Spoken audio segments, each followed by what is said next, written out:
Praise the Lord. இயேசு கிறிஸ்துவின் நாமத்தினால இந்த வீடியோ பார்க்குறவங்க எல்லாரும் நான் வாழ்த்தி வரவேற்கிறேங்க.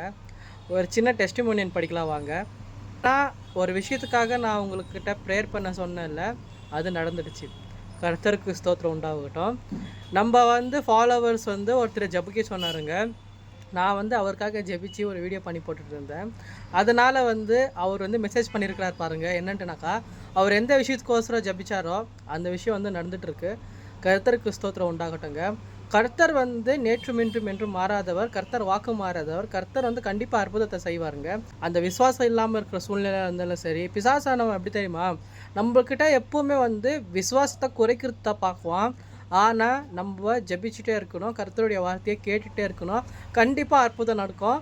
நம்ம கொஞ்சம் கூட பேதுரு செஞ்ச மாதிரி நம்மளும் சந்தேகப்படக்கூடாது. அதாவது கடலில் போயிட்டு அவர் என்ன செஞ்சார், அவர் சந்தேகப்பட்டார் இல்லைங்களா, அதனால தானே முழுங்கி போனார்.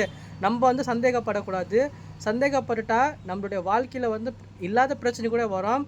ஆனால் நம்ம சந்தேகப்படாமல் நம்ம கர்த்தரையை பார்த்துட்டு நம்ம முன்னேறி சென்றாக்கா இருக்கிற பிரச்சனையும் போயிடும், நம்மளுக்கு வர வேண்டிய ஆசீர்வாதமும் வரங்க. உங்களுக்கு ஏதாவது பிரச்சனையாக இருந்தாலும் சரி, எதாக இருந்தாலும் சரி, எனக்கு மெசேஜ் பண்ணுங்கள். கண்டிப்பாக நான் உங்களுக்காக ப்ரேயர் பண்ணுறேங்க. உங்களுடைய வாழ்க்கையில் கூட சாட்சிகள் உண்டாகுங்க. தேங்க்யூ ஸோ மச் ஃபார் வாட்சிங். God bless you.